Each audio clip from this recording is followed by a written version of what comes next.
We're sitting here with Wicca, who's the main coach for the Crownsgg ladies team. Welcome. Thank you.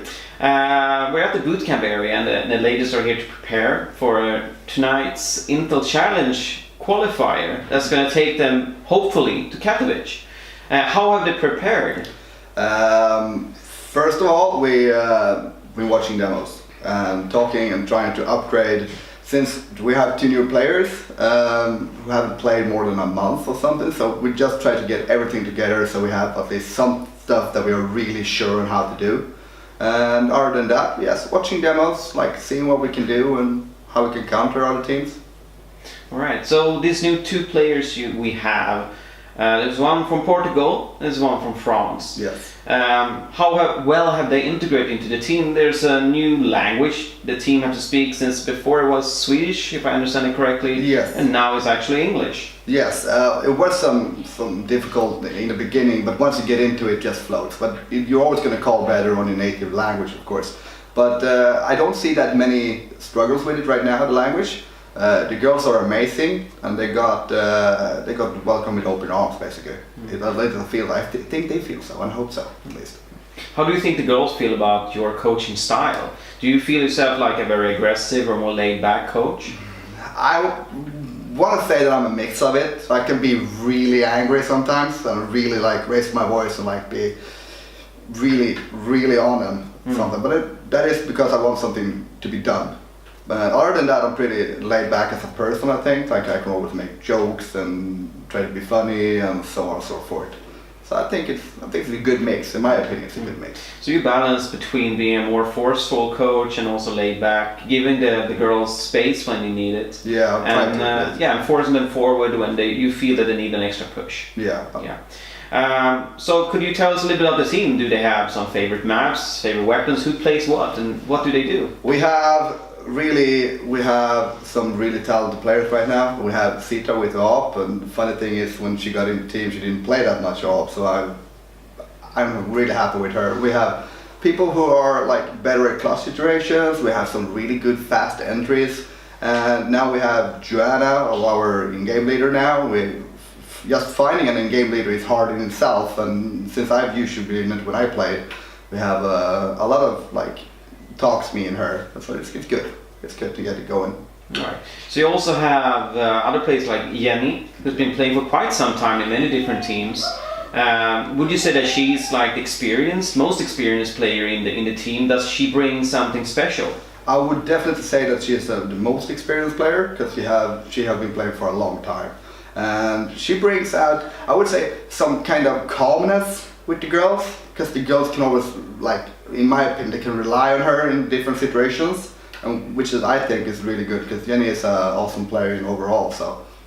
All right, and then we also have Anna, who's the French girl, who you also joined like a month ago. Yeah. What kind of position does she usually take? She takes the kind of like when you're stuck in some points, like she's playing like short on Mirage and so on. Some places where you need to react very quickly. You have both supporting on B side, and you have supporting in mid, so she basically runs around on her position, and she's doing a really good job. She's fast on reaction, and that is great. All right. And the last one, but not least, is Nessa. What kind of work does she do for the team? She's a terrific player. Like sometimes she amazes me, just like for example holding connector, and I really know that you're gonna be 3 guys just going into connector, getting a flash, and she just turns, pops out, bam, shoots everyone. Stuff like that she does. That's great to see. And she developed when she joined, she developed a really good game sense, and she like really can tell what's going to happen. That's great. The team needs more communication on stuff like that. It's good. So what do you feel is the next step for these players to continue to evolve? More practice. You can never get less practice. More practice, and more me nagging. Do they have any weak points that you see that they need to work on, and some strong points? What are the strong and weak sides of the team right now? Right now, the weak points I would say is some basic stuff. Not really fond of saying it, but yes, there's some basic stuff like pushing one-on-one and stuff like that. But we're getting there. I mean, I'm nagging all the time, every prac, so probably gonna get good. Like mainly ladies teams, they have a problem with consistency. Yeah. This is, I mean, of course, I've experienced that the teams might not stay too long together. Maybe they just stay a few months, new players come in. This kind of destroys the consistency. Do you see this as a problem in general in female gaming, and especially in the Crowns team right now? I would say consistency is a problem overall for all upcoming teams. Both male and female. I've been seeing it for so long time, and during my own career when I played, it was the same thing all over. Like you get mad at the player, or you get frustrated, or you just start to lose a lot of rounds, and you take it to you, and you always feel like something has to happen, and you do stupid stuff. What you need to do is you just go back to what you trained at, because that is what we are training, to try to be consistent. There's always this discussion about female gaming Yes. and men gaming. Do you see it as two different parts? Would you like to see it as one part? I see it as two different parts, because many girls haven't played and don't have that long experience into FPS gaming as many guys have, which is unfortunate. But I want to see around some years, 5-6 years, I want to see the scene be together as one whole big community. That's what I want to see. So what kind of reply do you have to these many guys and many people who say like, yeah, but if they're not as good as the guys, then maybe they should play in a lower division with guys? And then also some girls say that then we will never have recognition, no one will actually see our actions and what we do. Is that a fair point from a semi-player perspective, where they can actually, they're starting to earn some money, and then they have girl teams earning a lot more just by playing at a lower level? Let's see. First of all, I want to say, just encourage the people. Encourage the girls to be who they are and play, and try to help them.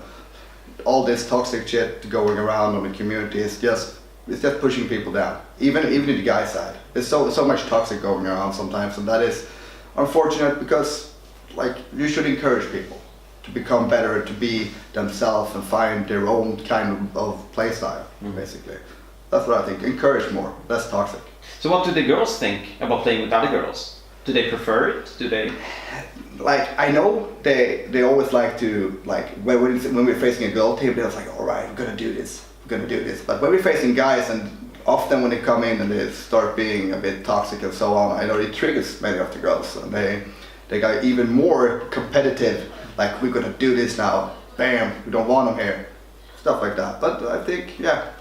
So you can have a positive side and a negative side that actually forces them to be more, they want to win more, you could say. Yes, because are very competitive. Yeah. Very. Yeah. We want to thank you for taking the time to sit in. I know you have a lot to do. They have a match coming up very, very soon. Yeah, a few hours. Yeah, so thank you for your time. Thank you. Do you want to say some words to the viewers? I would say, if you want to be good, practice. Got me falling